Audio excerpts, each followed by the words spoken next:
Desde o começo dos tempos, vivemos em busca de algo. Buscamos formas de sobreviver e o sentido para a vida, explicações para o sofrimento e caminhos para a felicidade. O problema é que, em alguns momentos, nem sabemos ao certo o que estamos procurando. E se não sabemos o que exatamente buscamos, como vamos reconhecer quando encontrarmos? Vai ver que gostamos mesmo é de estar sempre em busca. O poeta Mário de Sá Carneiro disse assim: numa ânsia de ter alguma coisa, divago por mim mesmo a procurar. Desço-me todo em vão, sem nada achar, e a minha alma perdida não repousa. Nada tendo, decido-me a criar. Este café filosófico fala da nossa necessidade de busca, hoje muito mais presente no ambiente da internet. E para falar dos oráculos digitais e da nossa relação com estas ferramentas de busca, Marcelo Taz, curador desta série, convidou a consultora de mídias sociais, Marta Gabriel. Várias coisas que a gente faz hoje são antigas, tão antigas quanto o homem. A busca a gente faz desde sempre, desde que a gente nasceu. A diferença principal é que na pré-história, ou mesmo quando a gente é muito pequenininho, né, quando a gente acaba de nascer, está procurando leite, né, com a mãe, etc., sobrevivência, a gente usava instintos humanos para fazer qualquer tipo de caça, né, qualquer tipo de busca, e ferramentas mecânicas, pedra, metal, etc. E hoje a gente começa a busca com o cérebro online, que é sempre a gente busca qualquer coisa primeiro no digital, para depois a gente aprofundar e ir atrás aqui no meio físico, e em tempo real. Então isso muda bastante o cenário da busca e a influência que ela exerce na nossa vida, mas a gente não vive sem buscar. Como que começou a necessidade de ter buscadores na internet? Eram dois estudantes, que foram os inventores do Yahoo, que eles tinham os links para as coisas que interessavam para eles, isso em 1994. No começo da web, você tinha o http:// e escrevia o endereço, que é a nossa URL, né? E eles tinham umas listinhas desses endereços, endereço com cola, informação importante, com tudo que eles queriam. E aí, para eles acharem a informação, tinha que sempre ir na listinha. E a listinha ficava dentro, faz a busquinha lá com... Falou, vamos fazer um buscador. E aí, quando você acha algo que você está realmente interessado, em inglês o pessoal fala o quê? Yahoo! O cara achou. E aí o nome do Yahoo é justamente isso, Yahoo, achei. E aí criou o Yahoo. Como na época você não tinha tanta informação como a gente tem agora, o Yahoo sempre foi baseado, até o Google acontecer, em buscas que as pessoas catalogavam os sites, mas eram verificadas por seres humanos. O Alta Vista veio com a ideia de robozinho. Vamos colocar um robozinho varrendo a web. E o robozinho traz tudo, que aí ele é mais eficiente do que seres humanos, não é? Não. O que acontece com os robozinhos? Quem lembra do Alta Vista, vinha um monte de lixo. Você perguntava uma coisa, vinha coisa completamente irrelevante. E aí que vem o caso da história de sucesso do Google. O Google resolveu juntar o melhor dos dois mundos, que é você fazer buscador com crawlers, né, o robozinho que vai varrendo a web, mas, para apresentar o resultado, ele faz o quê? O que um site vota no outro, essa é a grande sacada do Google, ok? Você não consegue só aparecer porque você tem as palavras dentro da sua página, a palavra-chave, etc. Você tem que ser relevante para a comunidade como um todo. Então, as pessoas têm que apontar para você, dizendo que quem aponta para você, ou está falando que você é ruim e que você é bom, né? Mas que você é relevante de alguma maneira. Está apontando para você. E aí, quantas pessoas que vão no seu site? Qual é o tráfego do seu site? Sites muito visitados devem ser mais importantes que sites não visitados, não é isso? Se a gente comparar com uma pessoa, o que significa apontarem para você? É você ser importante, né? Quem é importante não tem N referências na mídia como um todo, as pessoas falam muito daquelas pessoas que são importantes. Então, isso significa os links. Outra coisa, os links que apontam para você dizem que tipo de pessoa que você é. Não tem aquela frase, diga-me com quem andas que eu te direi quem és? Aqui é igual. Então, veja quem está apontando para o cara, ele deve estar relacionado ou não. Isso criou o algoritmo de relevância do Google. E aí, quando ele faz essa varredura da web com robozinhos, e tem a relevância, os links quem faz são pessoas, não é isso? Colocam nos sites de umas para as outras. Ele acabou fazendo com que todos os resultados dele fossem mais relevantes que qualquer outro. E começou o domínio da web, tá? De lá para cá, qual é a grande acontecimento que a gente teve nesses anos? As redes sociais. As redes sociais, hoje, são o lugar onde a gente mais consegue apontar para todo mundo e ser apontado, né? Então, se eu faço um tweet e vocês me retweetam, os vários retweets estão fazendo que tenha fluxo para o meu site. E meu site começa a ter mais volume e começa a ser mais importante, ele sobe nas buscas. Então, hoje, o social e as buscas estão completamente penetrados um no outro. Web 2.0 é uma plataforma colaborativa que permite que as pessoas coloquem as suas informações no ar. Então, todo mundo colocando coisa no ar no mundo inteiro é uma explosão gigantesca de conteúdo, certo?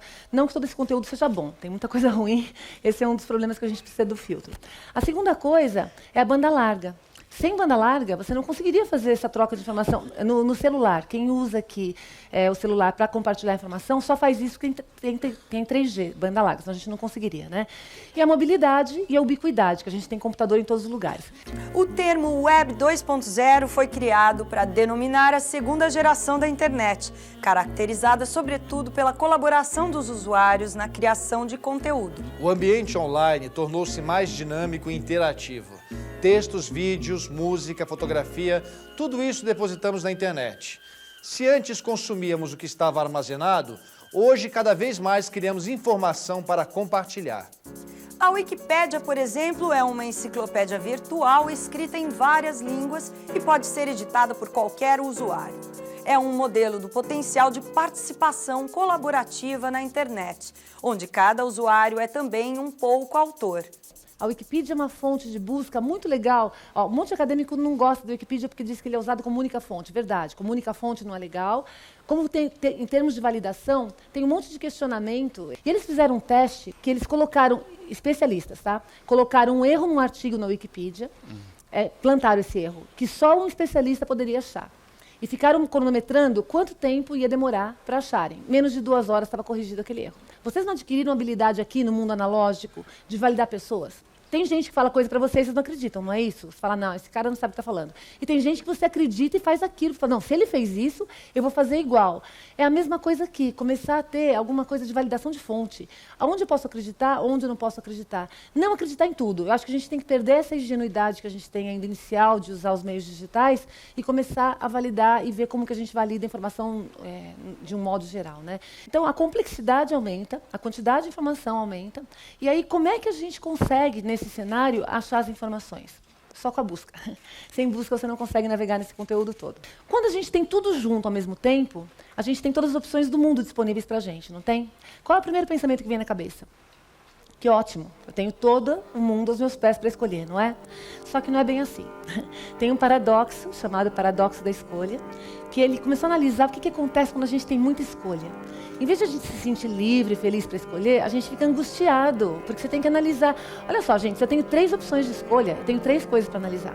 Se eu tenho 500, eu tenho 500 para analisar. Uau, você já começa a ficar cansado antes, né? Fora o tempo para você analisar. Quem tem TV com 600 canais, se você começar a browsear o primeiro canal, a hora que você chegar no último, acabou o filme que estava no primeiro. Não deu, né? A outra descoberta que a gente faz quando a gente tem muitas escolhas é que várias das escolhas se equivalem. Quantos biscoitos recheados de chocolate tem no mercado? E qual a diferença de um para o outro? Quem sabe? Eu não sei, é complicado, então você escolhe qualquer um, né? Então, o que acontece nesse processo? Outra coisa, se você tem 3 escolhas, 3 opções, e você escolheu uma, qual a sua chance de errar? 2/3, certo? Quando você tem 900 ou 500 escolhas, vamos diminuir, e você escolheu uma, qual a sua chance de errar? 499, aumentou consideravelmente. Ou se tem chuva e não se tem sol, ou se tem sol e não se tem chuva. Ou se calça a luva e não se põe um anel, ou se põe um anel e não se calça a luva. Quem sobe nos ares não fica no chão. Quem fica no chão não sobe nos ares. É uma grande pena que não se possa estar ao mesmo tempo em 2 lugares. Ou isto ou aquilo, ou isto ou aquilo. E vivo escolhendo o dia inteiro. Mas não consegui entender ainda qual é melhor, se é isto ou aquilo. Outra coisa que acontece nesse fenômeno de a gente ter todas as informações ao mesmo tempo. Isso é um livro legal que chama Economia da Atenção. Quanto mais informação a gente não consegue dar conta, o nosso cérebro não consegue acompanhar.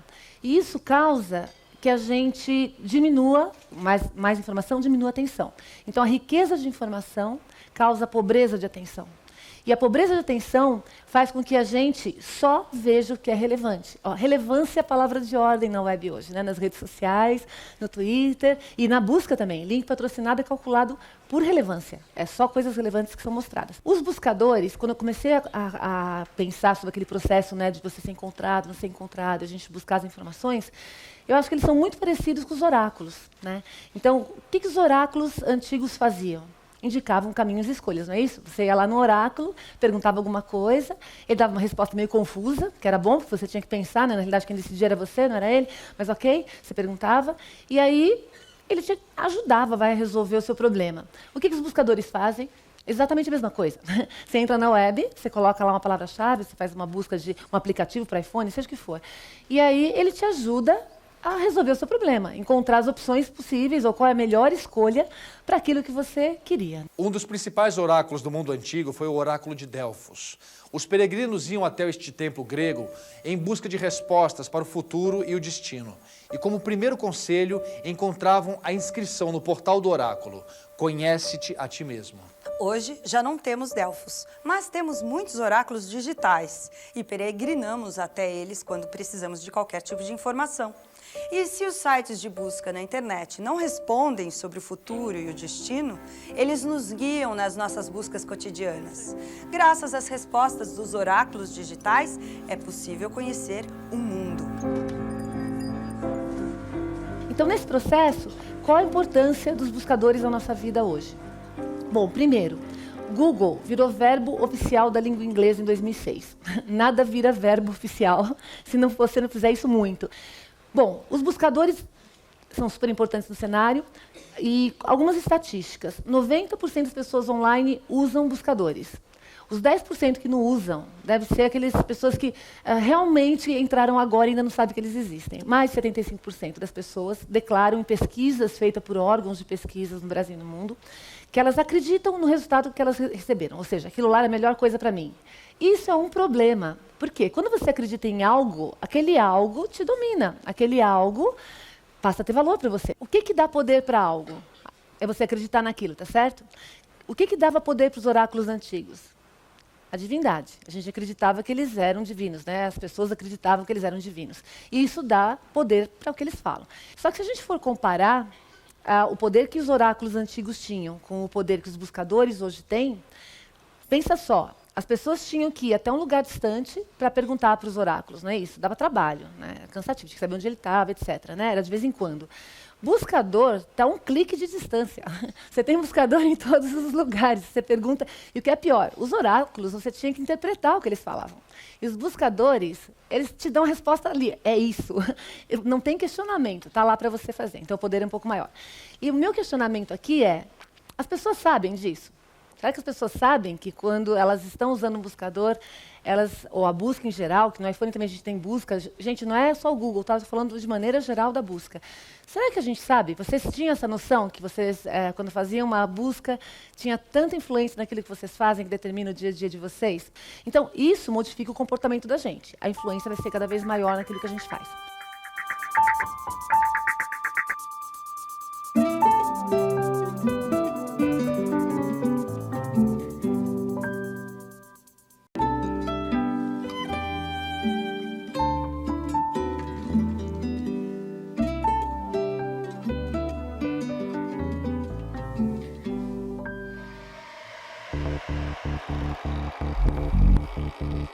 É incrível como estamos o tempo todo em busca de algo. Nem que seja buscando soluções para a parte prática da vida. E as ferramentas de busca da internet facilitam o nosso dia a dia quando a gente quer encontrar produtos, serviços, endereços e até pessoas. Parece que hoje temos o mundo inteiro catalogado na internet.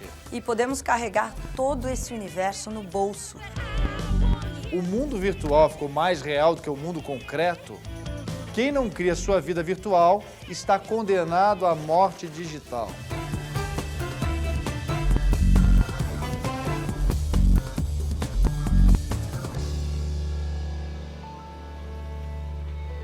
A web, ela é dividida em duas partes. Primeiro, ressalva. Não é tudo que está na web, não é todo o conhecimento do mundo, certo? Não é tudo que está na web. O mundo tem muita coisa que ainda não está na web. A gente está discutindo digitalização de várias bibliotecas, de muito conhecimento que ainda não está online. Então, vamos imaginar a web como um todo. Tem a web profunda, que é onde estão os bancos de dados que os buscadores ninguém consegue acessar, ou por causa de senhas, ou por causa de estruturas específicas de navegação. E tem a web visível. A web visível não chega a ser 25% da web, ok? A web visível é essa que a gente consegue ver e os buscadores também conseguem ver. Só que da web visível, só uma parte que é indexada. E o Google é que indexou mais, tá? Então, do que é indexado, a gente pode falar que, com certeza, menos de 10% da web é indexado. Então, quando vocês fazem uma busca fofa que vocês acreditam nos resultados, ela vem de 10% do que tem na web, que não é nem 10% do que tem no mundo, ok? Então, já é um universo limitado. Então, será que, exemplo, uma coisa que poderia ser maravilhosa para você, um restaurante lindo aqui do lado, talvez não apareça na busca porque ele não está indexado. E você não foi nesse restaurante, foi no outro porque o outro está indexado, ok? Então, esse é o primeiro, o onde. A segunda questão, controle. Se você não está num determinado índice, né, e as pessoas te buscam, você não existe, isso pode determinar a sua morte, principalmente se você for um business. Se você for negócio, se alguns negócios são completamente dependentes da busca hoje, se você não for encontrado, ou se você mudar, eu conheço alguns cases muito interessantes de quando o Google muda o algoritmo, os resultados mudam também. Às vezes você cai 2, 3 posições, às vezes você sobe 2, 3 posições, ok? Tem empresas que, quando caem posições, elas perdem 30% do faturamento, por cair 3, 4 posições. Então, imagina o impacto que isso causa. Imagina se você desaparece do índice. Já pensaram? Seu negócio simplesmente acaba, né? Então, esse controle da vida e da morte do digital, e não é só no digital, porque quando você controla a vida e morte no digital, você também está controlando a existência aqui. É bastante importante na nossa sociedade, certo? A terceira coisa, eu chamo de ditadura dos top 10, o processo de você ter que estar na primeira página de resultados. Se você não estiver na primeira página de resultados, você já quase não existe, ok? Até a terceira ainda você respira um pouco. Depois da quarta, está morto. Pode enterrar que não adiantou você estar lá. O que não é encontrado não existe, ok? Sinto muito para dizer para vocês, se vocês não forem encontrados, vocês não existem. Um amigo meu recentemente, ele é executivo, e ele chegou para a secretária dele. Em São Paulo tem aqueles vários blocos, né, de conjuntos comerciais, e embaixo tem um monte de lojinhas, né? E aí ele falou, por favor, vai na papelaria, que eu preciso urgente de alguma coisa lá que ele precisava. Aí ela foi no Google, olhou, ela voltou para ele e falou assim, e não tem nenhuma papelaria aqui. Ele falou assim, eu trabalho aqui há não sei quantos anos, eu garanto que você descer, virar ali tem. Impossível, não está no Google. Só para vocês terem noção como as pessoas começam, principalmente quem é a geração mais nova, começa, se não está lá, não existe. E aí, olha só, é uma influência muito importante que a gente tem que analisar, porque a papelaria que estava lá embaixo, mesmo que ela não tenha nada a ver com o ambiente digital, não está nem aí para isso, influenciou a vida dela. Quanto mais pessoas estiverem usando e se digitalizando e utilizando as buscas, mais quem não está também está sendo parte do processo, está sendo afetado pelo processo, ok? Então, o que não é encontrado não existe. Outro problema. De uns anos para cá, a gente tem visto plataformas como principalmente o Google, comprar várias outras, não é isso? Hoje Google é mapa, está comprando redes sociais também agora, YouTube é do Google, Orkut é do Google, etc, etc, etc. E aí tem um domínio bastante grande sobre o controle da informação como um todo, das várias plataformas entre si. It is the best of times. It is the worst of times. In the year 2015, people have access to a breadth and depth of information unimaginable in an earlier age. Everyone contributes in some way, participating to create a living, breathing mediascape. However, the press as you know it has ceased to exist. Esse filminho, gente, é muito interessante, ele foi feito em 2004. É uma elucubração mental de 2 jornalistas. Não é a história da humanidade a partir de 2004, que seria uma previsão, era só uma reflexão. E ele começa falando desde 1989, quando Tim Berners-Lee criou o protocolo que a gente pode acessar o web, e chega contando a história até 2004. De 2004 até 2014, ele vai fazendo uma análise do que seria o Google comprando todo o resto, se juntando com todo o resto, e o que ia acontecer nesse cenário. Em 2014, ou seja, empacotando a informação para entregar relevante para vocês. Os jornais começam a ter dificuldades, que já estão tendo o jornal impresso, certo? O modelo de negócio do jornal impresso está com algum problema. Mas o jornalismo nunca foi tão necessário. This year, the New York Times switches to a paid subscription model online. However, its content stream remains open to Google's indexing computers. The news wars of 2010 are notable for the fact that no actual news organizations take part. Google's and Microsoft face off, enhancing their services week by week. Mas aí o que a gente começa a ter? Querer escapar disso. Então, nesse filme, ele termina em 2014, com o New York Times com sérios problemas de se manter no ar. Isso aconteceu já ano passado, ok? 2009. O New York Times está tendo mecenas, etc. E uma das coisas que acontecia no final, para a gente sair dessa alienação, eram pessoas que iam para os lugares e começavam a fazer broadcast do que estava acontecendo naqueles lugares, para sair dos canais grandes de controle da informação, não é? Hey, it's me. If you're listening, I think a bunch of us are going to go meet up at Progress Park. O que faz isso hoje? O Twitter. E o Twitter existe desde 2006, não existia Twitter nessa época. O que o filme questiona é que se você começar a receber tudo empacotadinho, só com aquilo que você quer, a gente começa a se sentir o quê? Alienado. Você fica alienado só naquele mundinho. Epic produces a custom content package for each user, using his choices, his consumption habits, his interests, his demographic, his social network to shape the product. Epic is merely a collection of trivia, much of it untrue, all of it narrow, shallow, and sensational. Em meados de 1800, Machado de Assis já discutia a evolução dos veículos da informação. Nesta época, temia-se que os jornais substituíssem os livros. O jornal matará o livro absorverá o jornal. A humanidade, desde os primeiros tempos, tem caminhado em busca de um meio de propagar e perpetuar a ideia. O jornal é mais que um livro, isto é, está mais nas condições do espírito humano. A humanidade, em busca de uma forma mais conforme aos seus instintos, descobriu o jornal. O espírito humano olha sempre de face um sol que o atrai e para o qual ele caminha sem cessar.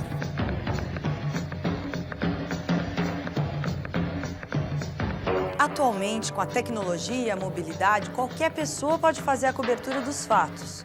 Momentos importantes da história são registrados em gravações de celulares e postados na rede em tempo real pelo usuário comum da internet. E a mídia impressa precisou se adaptar ao ambiente digital para não perder o privilégio de ser veículo de informação. Para chegar mais rápido até seus leitores, a mídia hoje narra grandes fatos jornalísticos em 140 caracteres no Twitter. O último questionamento por detrás dos oráculos é sobre algumas coisas sobre privacidade. Por que isso é importante? Fala, Marta, mas imagina, né? Qual é o problema? Bom, o Orkut está dando direito para o Google de usar tudo que você coloca lá, né? Não direito exclusivo, mas ele tem direito também. Então, aquelas fotinhos lindas que vocês colocam lá, compartilhando a vida de vocês, está lá no Google, ele pode fazer o que ele quiser no Orkut. E no Gmail, tem uma cláusula que ele pode ler todas as suas mensagens para te oferecer anúncios adequados para você, link patrocinado, né? O que acontece? Você pode falar para mim assim, mas Marta, qual é o problema? Né? Não tem nada que seja lá super, hiper secreto, é tudo... O problema é, se eu ver a lata de lixo da casa de vocês, eu sei tudo sobre vocês, o lixo, ok? Eu sei o que vocês comem, o que vocês não comem, o que vocês leem, quem mora, quem não mora, se tem criança, não tem criança, eu sei tudo, com o lixo. Imagina com o e-mail de vocês. Encontram-se na área de serviço, cada um com seu pacote de lixo. É a primeira vez que se falam. Bom dia. Bom dia. A senhora é do O 610? senhor é do 612? Desculpe a minha indiscrição, mas tenho visto o seu lixo. O meu quê? Engraçado. Quando examinei o seu lixo, decidi que gostaria de conhecê-la. Acho que foi a poesia. Você viu meus poemas? Vi e gostei muito. Mas são muito ruins. Se você achasse eles ruins mesmo, teria rasgado. Eles só estavam dobrados. Se eu soubesse que você ia ler? Só não fiquei com eles porque, afinal, estaria roubando. Se bem que eu não sei, o lixo da pessoa ainda é propriedade dela? Acho que não. Lixo é domínio público. Você tem razão. Através do lixo, o particular se torna público. O que sobra da nossa vida privada se integra com a sobra dos outros. O lixo é comunitário, é a nossa parte mais social. Será isso? Bom, aí você já está indo fundo demais no lixo. Privacidade é uma coisa importante, e que às vezes a gente não pensa porque a gente não sabe no ambiente online com quem que a gente está compartilhando o quê. E quando você compartilha tudo com todo mundo, você está dando poder para todo mundo controlar você.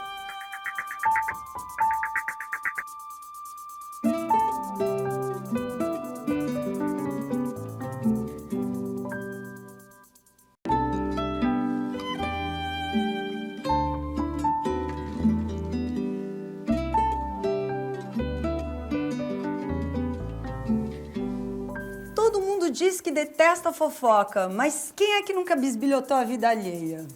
Ou pelo menos sentiu vontade de fazer. Com os sites de relacionamento ficou muito mais fácil saber informações sobre a vida dos outros. E, é claro, deixar que os outros saibam sobre a nossa vida. Quem disse que aquilo que as pessoas postam na internet é a verdade sobre elas? No Orkut e no Facebook, todo mundo é sempre feliz. E tem gente que vive mais a vida virtual do que a vida real. Se relaciona mais nas comunidades sociais da internet do que nos encontros de verdade. E quem disse que a vida virtual não é de verdade? Os computadores já funcionam como uma extensão do nosso cérebro. Nos tornamos seres biológicos e digitais. Como nos dividimos entre a vida online e a vida longe da internet? Quais os efeitos que a nossa vida virtual tem sobre a nossa existência? E como a existência digital transforma nosso jeito de ser e a nossa maneira de ver o mundo? A gente falou que a busca é uma coisa antiga, como várias outras coisas, né? Mas ela está num ambiente que é diferente das outras coisas que a gente fazia antes, né? Então, quando a gente pensa nisso, tem um autor que chama Michael Merzenich. Ele é um neurocientista. E aí ele fala que o impacto cognitivo hoje, com relação aos processos de busca, são enormes e pode causar na sociedade senilidade precoce. Então, por que ele fala isso? No passado, muitos anos atrás, como é que eu fazia quando eu era menina na escola para fazer uma pesquisa? Você tinha um trabalho louco de ver onde tinha os livros, onde tinha revista, onde tinha referência, andar até lá. Aí você ficava com aquela sensação meio estranha que a gente fica quando a gente não consegue organizar a informação, até a hora que você conseguiu organizar aquilo, montar as partes todas. Esse processo de pesquisa é completamente diferente do que você faz hoje na internet, que você digita alguma coisa, e aí o que acontece? Vem fragmentos de coisas postadas por outras pessoas que são respostas para vocês. Quando você fez a busca na internet, você não usou o seu cérebro, usou o cérebro eletrônico, que trouxe fragmentos pensados por outras pessoas que resolveu o seu problema.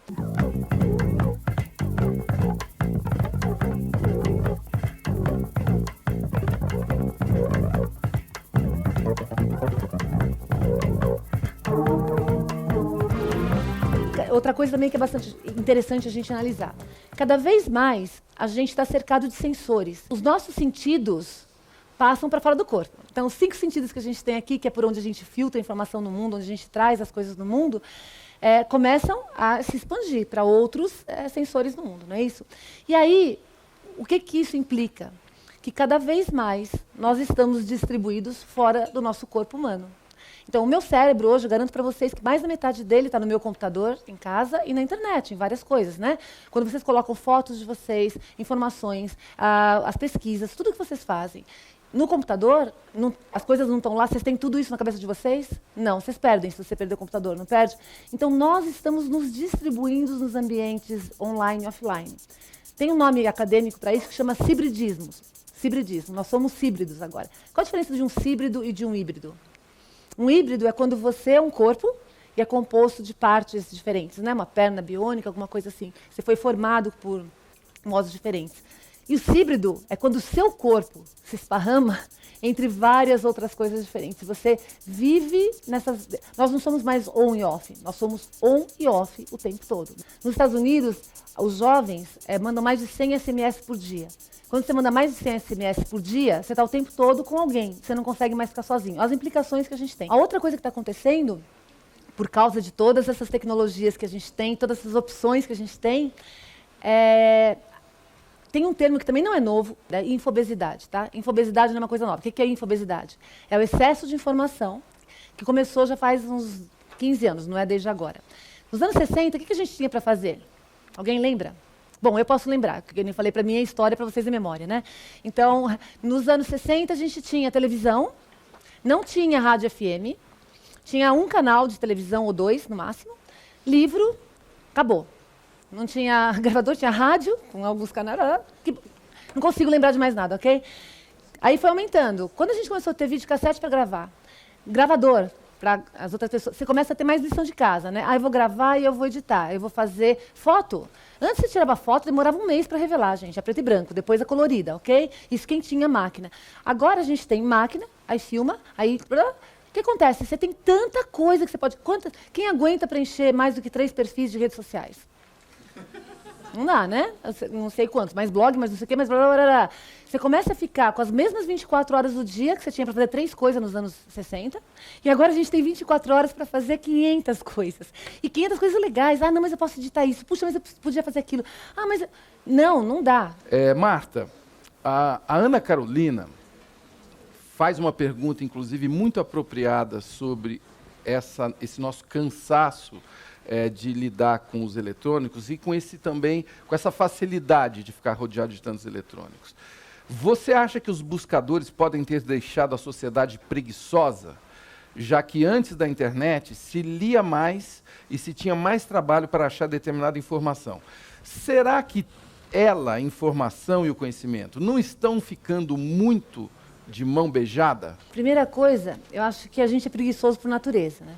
Tem algumas pesquisas que mostram que dos anos 70 para cá, a gente deixa de gastar 700 calorias por dia por causa do controle remoto, parará, parará. Ou seja, se você facilitou, as pessoas realmente começam a ir para o caminho do mínimo esforço, né? Então, esse é um problema. Agora, eu discordo um pouco do ler mais, porque a gente acha que lê mais agora do que a gente lia antes, e tem pesquisas que mostram isso. A gente lê diferente. Antes a gente lia com mais profundidade, e hoje a leitura é mais superficial. Até tem umas pessoas que falam que o legal do Twitter, que a relevância do Twitter é de ele... Não é que a gente escreve 140 caracteres, é que as pessoas não querem ler mais do que 140 caracteres, que é o que elas gostam de ter no processo. Então, não acho que as pessoas leem menos, eu acho que elas leem mais. O que precisa, talvez, é misturar essas duas coisas. Então, de novo, é um processo de reflexão. Realmente, se você facilitar, as pessoas não...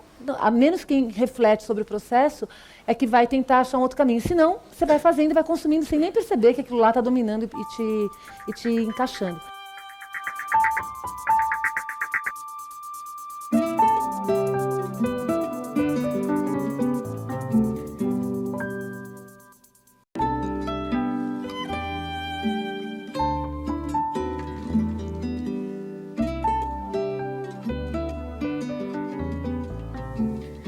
Gostaria que você comentasse se você já passou pela experiência como professora universitária de encarar o que eu chamo assim como um problema de você pedir a construção de um texto, a construção de um trabalho para os seus alunos e você perceber que hoje a gente está tentado a colocar num site de busca um tema e aparecer quilômetros de textos que estão ali prontinhos. A gente vive isso no dia a dia da universidade. O que torna a construção do conhecimento interessante é você juntar aqueles fragmentos de coisas que você fez. Então, não importa se é no MBA, porque muitas vezes eu pego pessoas que vêm da área técnica, quando a gente fala no MBA de marketing, vem gente da engenharia, ciência da computação, da área de saúde e da área de marketing também, né? Então, não importa os fragmentos que você colocou. Você colocou ali por algum motivo. É que nem design. Você colocou aquilo ali por algum motivo. E aquilo constrói um todo. Essa ligação entre os fragmentos é o que eu cobro no dia a dia. Além da citação, referência e ética. Então, de novo, eu acho que a gente volta lá para trás para a parte da educação. Atualmente, com o grande volume de conteúdo sendo criado e reproduzido na internet, discute-se muito sobre a questão da veracidade da informação e também dos direitos autorais. Nesta nossa época em que o conteúdo é construído de forma colaborativa, como fica a questão da autoria? Não é de hoje que a questão da autoria é debatida, como nos mostra Michel Foucault. Houve um tempo em que textos que hoje chamaríamos literários, narrativas, contos, epopeias, tragédias, comédias, eram recebidos, postos em circulação e valorizados sem que se pusesse a questão da autoria. O seu anonimato não levantava dificuldades, a sua antiguidade, verdadeira ou suposta, era uma garantia suficiente. Após o século XVIII, o autor desempenha o papel de regulador da ficção, papel característico da era industrial e burguesa, do individualismo e da propriedade privada.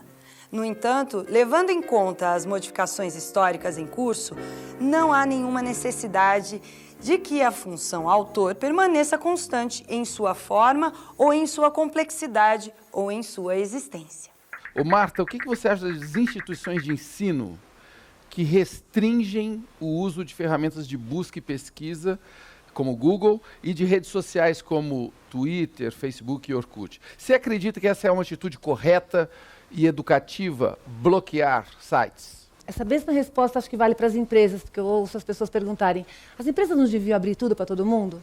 Então, o que eu acho que, no caso das universidades, das escolas, é mais importante, eu acho que primeiro tem que educar, educação 2.0. Você não pode abrir antes de educar, porque é você tirar o contexto que você está de educação e abrir para o mundo. Então, a liberdade vem baseada em responsabilidade. Então, aliás, eu acho que a educação tem que começar na pré-escola hoje, tem que começar em casa com os pais, a educação digital, e nas escolas ensinar. E aí sim abre tudo. Se você educa nesse sentido, é que nem você queimar livros sei lá quando, na antiguidade. Queimar livro não vai fazer a pessoa deixar de ler aquilo ou de se interessar por aquele assunto. Agora, você educar faz com que as pessoas realmente saibam o que escolher ou o que fazer, né? Então tem que ser cada vez mais aberto, mas antes de abrir, eu acho que tem que educar sim. Se não educar, não tem como. E tem que educar professores também, né? Tem que educar de que jeito? Então, aulas mesmo. Ó, se você tiver laboratórios, nas salas de aula, se você trabalhar com os próprios alunos desde pequenininho, o que vocês estão fazendo? Colocar atividades para eles fazerem, mostrar os riscos que a gente tem e as oportunidades enormes que aumentam. Você já cresce naquele ambiente. É que nem quando você educa uma criança, desde pequenininho, a coletar lixo seletivamente, né? Separar o lixo antes de jogar as coisas fora. Em Curitiba o pessoal fazia isso, eu tenho uma aluna no MBA hoje que está fazendo, a gente está conversando sobre isso outro dia. Você acostuma de uma maneira que é automático, você não consegue mais não pensar naquele processo. Então, se a gente educa as crianças desde pequenininhas, a gente consegue chegar no cenário que a gente está agora com essa, né, validação, as pessoas sabendo como se comportar com letramento digital. O problema para fazer isso é que os professores e os pais ainda não estão letrados também. Então, daí a gente pode tentar fazer um processo ao contrário, partindo de eventos como esse. Isso aqui é uma coisa muito legal, até comentei com você, a gente está batendo papo, como é legal falar disso num ambiente mais aberto, mais amplo e não só no acadêmico. E também professores. As universidades têm feito um esforço bastante grande, pelo menos as universidades que eu tenho colaborado, até eu tenho dado várias palestras dentro delas, para os próprios professores se habilitarem, entender o que essas mídias representam, como que elas podem, inclusive, ser usadas como potencialização na sala de aula, né? Agora tem vários provedores de informação, e o professor nunca foi tão necessário. O professor nunca foi tão necessário mesmo, mas ele tem que entender que ele ali é juntar isso e fazer a parte de reflexão. Qual a diferença de você ler 3 livros sobre alguma matéria que eu dou e ler os 3 livros ou assistir a matéria e fazer a aula com a gente?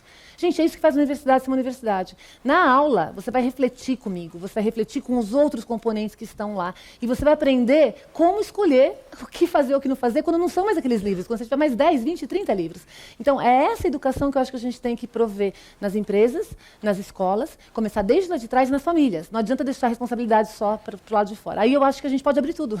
A partir da hora que você tem responsabilidade e educação, você pode abrir o processo como um todo, minha opinião, né? Escritores que jamais acessaram a internet podem ser encontrados hoje no mundo virtual.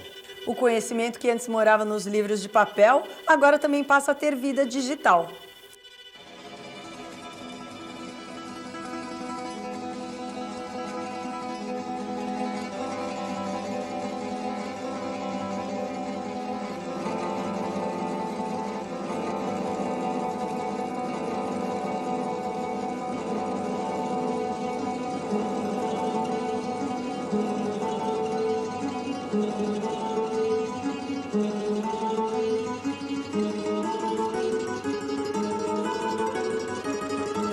E a outra coisa que também eu vejo as pessoas reclamarem muito é sobre a competição entre os computadores na sala de aula e a sua aula. Aí, gente, olha só, relevância. Se a sua aula é boa, a pessoa não consegue ficar navegando. Então você hackeia o cérebro dela, porque ela precisa prestar atenção em você, porque se ela olhar para o lado, ela perdeu uma coisa importante. Se sua aula for sono, desculpa, ele não precisa de você. Ele navega na internet, que é mais interessante do que você. Então o que acontece? A competição para o professor ficou mais dura. Antes você podia ser até um professor não tão interessante. Agora, se você não for relevante, você perdeu para todas as outras distrações. Se você for relevante, ele não vai querer falar no telefone, ele não vai querer ficar trocando SMS e não vai olhar no computador. Gostaria de saber a sua opinião a respeito, muito tem se falado até do tema dessas palestras, né, sobre relações humanas. Então, hoje nós vemos que muitas pessoas usam como muleta toda essa facilidade que a gente tem de acesso e tudo. Então, eu gostaria de saber a sua opinião, qual o papel dos educadores. Tem algumas coisas nas redes sociais que as pessoas acham que vieram das redes sociais e que modificaram o modo como a gente se comporta. E, de novo, o que a gente faz aqui, a gente acaba fazendo lá, né? Tem um número, que é o número de Dunbar Number. E ele fala o seguinte, que as pessoas não conseguem se conectar com mais de 150 pessoas. Você não consegue ter mais de 150 amigos. Isso é um estudo feito aqui, né? E aí, o que acontece? Quando você vai no online, não adianta você ter 1 milhão de amigos no Facebook ou no Twitter ou em qualquer outro lugar. Você só vai se relacionar com 150. Tem uma pesquisa que mostra que no Facebook, a média de amigos é 120, 130, que comprova que o número de Dunbar... Pode ser que isso mude ao longo dos anos do nosso cérebro. Isso é uma limitação cerebral. E o nosso cérebro, por enquanto, continua tendo essa limitação. Então, outra coisa. Quando você entra no digital, muitas vezes você está num outro contexto e você esquece do que você está aqui. Então, eu costumo brincar que, assim, você pode até continuar naquele contexto, tá tudo bem, tá tudo legal, mas tem uma vida boa, pelo menos, né? Se não, get a life. Arruma uma vida, ou lá ou aqui, que seja legal. Na época do Second Life, tinha gente que realmente se mudou para lá e ficava o tempo todo lá. Isso tem uma crítica muito grande por parte da sociedade. Eventualmente, olha, eu acho que a gente também tem que ter a mente aberta. Não é porque pra gente não é e a gente gosta de ter a vida aqui, eu gosto muito da minha vida aqui, a minha vida aqui é bastante legal, mas ainda assim, a vida lá pode ser interessante também. You know, I know this steak doesn't exist. I know that when I put it in my mouth, the Matrix is telling my brain that it is juicy and delicious. After 9 years, you know what I realize?